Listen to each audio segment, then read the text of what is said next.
Predsjednik Srbije Aleksandar Vučić razgovarao je danas sa predsjednicima Socijalističke partije Srbije, Jedinstvene Srbije, Ivicom Dačićem i Draganom Markovićem Palmom u okviru konzultacija o formiranju nove vlade Srbije. Važni i korektni razgovori o budućnosti Srbije sa Ivicom Dačićem i Draganom Markovićem poručio je danas predsjednik Srbije Aleksandar Vučić posle konzultacija o formiranju vlade. To je objavio na Instagram profilu Budućnost Srbije AV uz fotografije sastanka sa predstavnicima izborne liste Ivica Dačić, Socijalistička partija Srbije, Jedinstvena Srbija, Dragan Marković Palma. Kako je novinarima posle sastanka rekao Ivica Dačić, tema sastanka nisu bila tehnička pitanja, već državni i nacionalni ciljevi oko kojih, kako je kazao, postoji saglasnost Srpske napredne stranke, Socijalističke partije Srbije i Jedinstvene Srbije. Dačić je također istakao da su ponosni dosadašnjim zajednički postignutim rezultatima. Želim da kažem da smo imali jedan veoma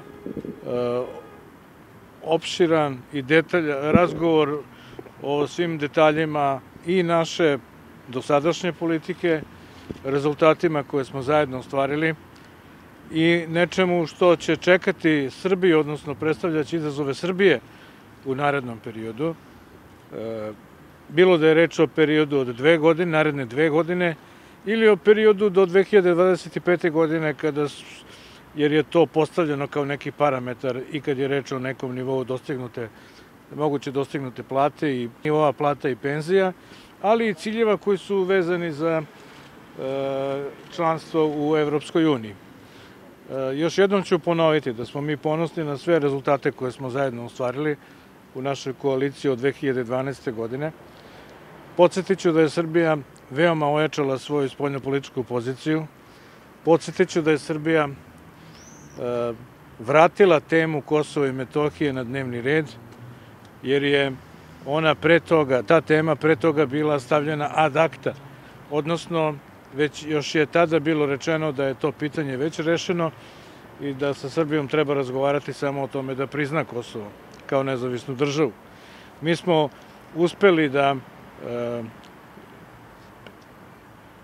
na jedan miroljubiv način, uz želju za dolazak do kompromisa, odbranimo naše državne i nacionalne interese, da 18 zemalja povuče priznanje Kosova, da oni danas nemaju više većinu u međunarodnim organizacijama, uključujući onu najvažniju Ujedinjene nacije.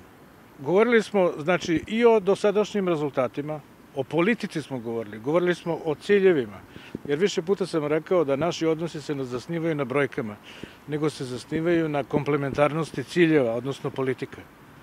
Mi smo delili iste ciljeve, imamo iste ciljeve i za budućnost, a to znači da Srbija bude jaka, da Srbija bude stabilna, da Srbija uspešno odgovori na sve izazove koji su pred nama, počeo od dijaloga sa Prištinom, pa do ekonomije, pa do članstva u Evropskoj uniji. Razgovarali smo mi i o tome, i o nekim našim razočarenjima, ponašanjem nekih ljudi i u okviru SPS-a, ali i u okviru SNS-a i ne samo SNS-a, već i liste koju je predvodio predsjednik Srbije Aleksandar Vučić, mislim na njihove koalicione partnere sa te liste. Ono što je sigurno, to je da siguran sam da imamo iste ciljeve, da želimo jaku, modernu Srbiju, da želimo stabilnu Srbiju, da želimo Srbiju koja će u sledeće 2 godine moći da postavi čvrste osnove koje će biti ključne za budućnost Srbije. Znači, shodno tome, mi danas nismo razgovarali o tim tehničkim pitanjima. Kada će biti konstituisana Skupština, vlada i sve ostalo. To postoje neki ustavni i zakonski rokovi. Rok koji je za konstituisanje Skupštine je, čini mi se, 4. avgust.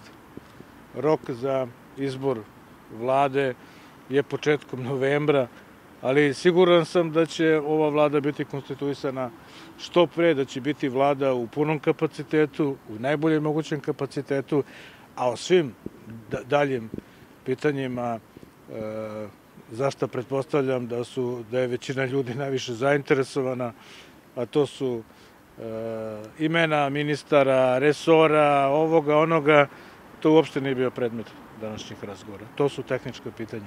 Razgovarali smo o suštinskim pitanjima, znači mi smo spremni za nastavak naše saradnje i ta saradnja bi trebalo da se temelji na jedinstvu i zajedništvu ciljeva. Mi smo spremni da činimo veoma važan faktor političke stabilnosti i državnog i nacionalnog jedinstva, a predsednik Vučić će preduzeti dalje korake u cilju predlaganja mandatara i formiranja vlade, kako je on nama najavio, do kraja avgusta. Mi govorimo o državnim i nacionalnim ciljevima. Oko toga postoji potpuna saglasnost. Ono što smo razgovarali, a to je da smo ponosni na ono što smo zajedno ostvarili, da smo spremni da nastavimo dalje i da imamo saglasnost oko ciljeva šta ćemo dalje i kako ćemo dalje. Vučić će u utorak održati konsultacije sa predstavnicima Srpske napredne stranke.